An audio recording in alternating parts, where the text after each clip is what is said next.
say they young, but we ain't never heard of you. These niggas say they young, but we ain't never heard.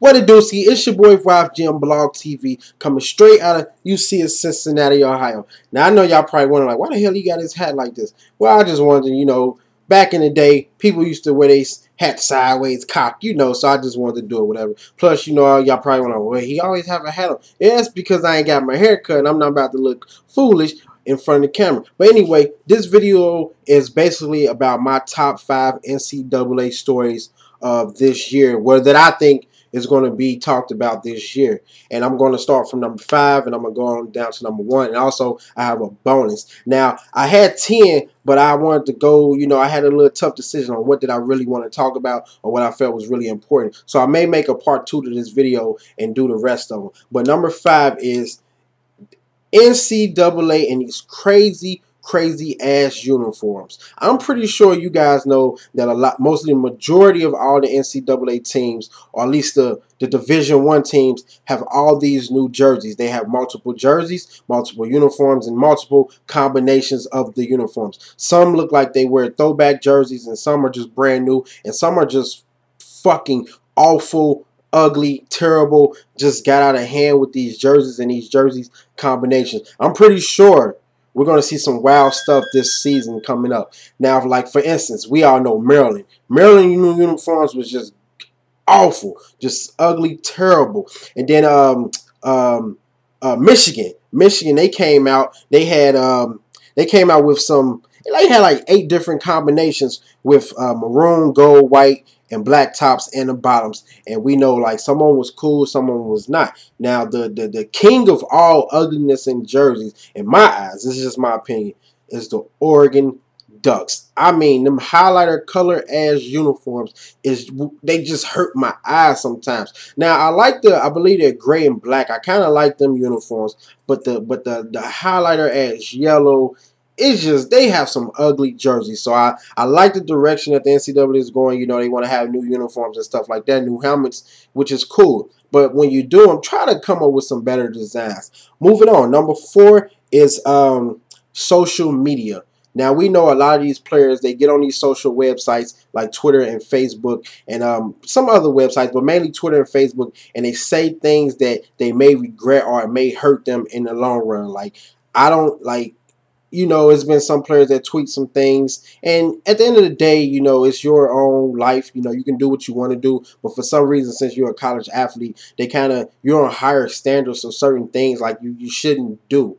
And, you know, since you're on a scholarship and you're playing football, but some players go out of hand with some of the tweets and stuff like that. It can be the bad, it can be race, whatever, you know, whatever the incident may be. But what I think is, and also it got to the point where now the NCAA, you know, they kind of attempt to censor or, you know, look over some of the things that these players tweet. But at the end of the day, it really don't stop nothing. But what I think they should do, they should educate the players on basically, you know, watch what you say, because at the end of the day, this can be the pitfall of your career on some of the stuff that you tweet out there. You know, think before you tweet, and that's the same in the NFL. You know, I think they shouldn't stop these players, ban these players. You know, like, oh, you can't tweet the whole season, because it's not every day that they're playing a football game. You know, so they should be able to have some kind of freedom. It's just that they should let the players know, like, watch what you say. You know, because at the end of the day, depending on what you say, it can come back and hurt you. It can probably get you kicked off of teams. You just never know, even though you're an athlete and you're speaking your mind. So that may be a big thing to look out for in this up-and-coming season, because,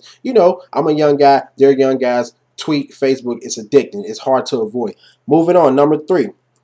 I'm going to read this off the paper because it's kind of a lot, and I really didn't memorize it. But if UFC win it all this year, is it a bad thing?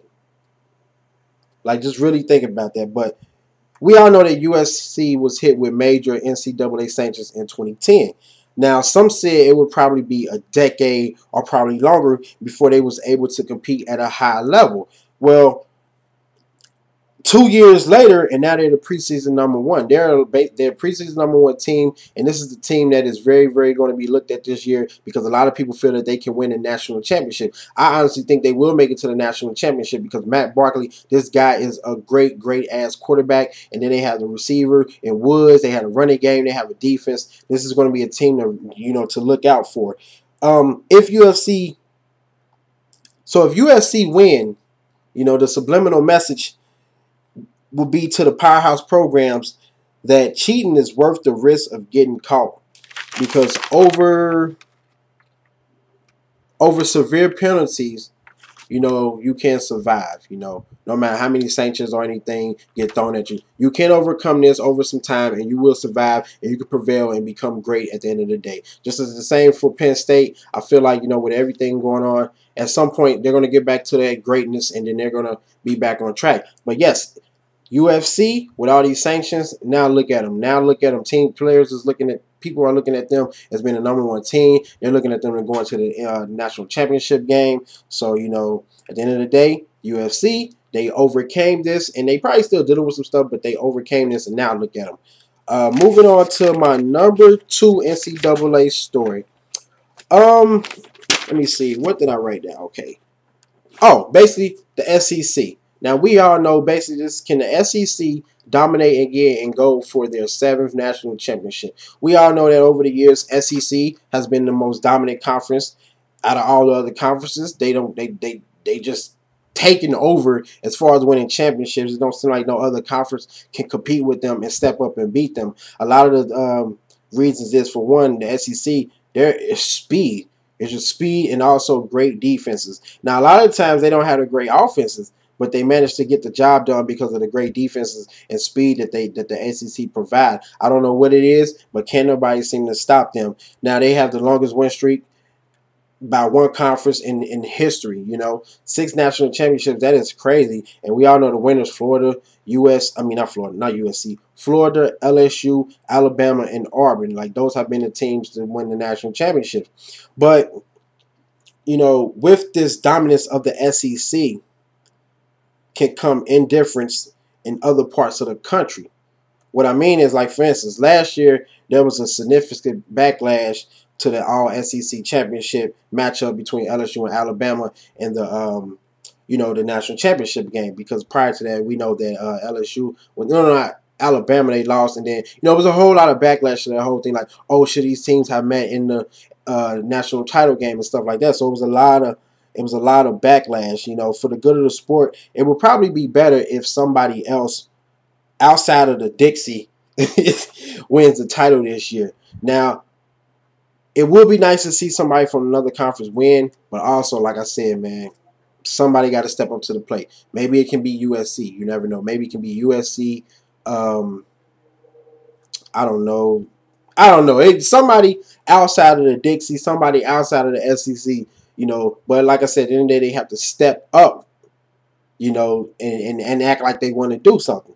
Now, #1, and this is something else, so I'm going to read out my paper. The #1 story in my eyes that I feel is, how does the new map work? Wait, hold on. How does the new map work out? We all know it's been a lot of realignment in these conferences and stuff like that, and it's going to be real heavy into the next season. But a lot of teams has been moved, and, you know, it kind of hurt me, because, you know, you're so used to seeing some of these rivalries. Now it's not going to be the rivalries no more, because a lot of teams is getting moved around, realigned, and stuff like that. Now, like Missouri, Texas A&M are now in the SEC, making it 14 teams now in the SEC. So that's a lot of teams in the SEC. West Virginia, they're going to make the long jump to the Big 12 along with TCU. So, you know, teams is just getting moved around. You know, I don't really like it, but hey, at the end of the day, you can't control it. You know, it's the biggest. I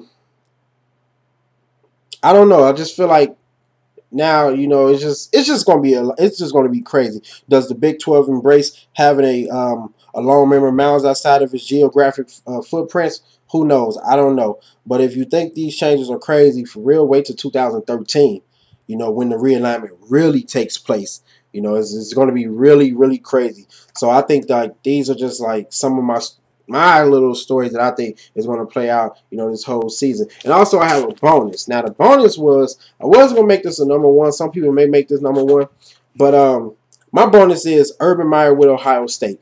You know, Ohio State have all these sanctions and stuff like that. And I'm just wondering, can Urban Meyer make Ohio State a powerhouse again?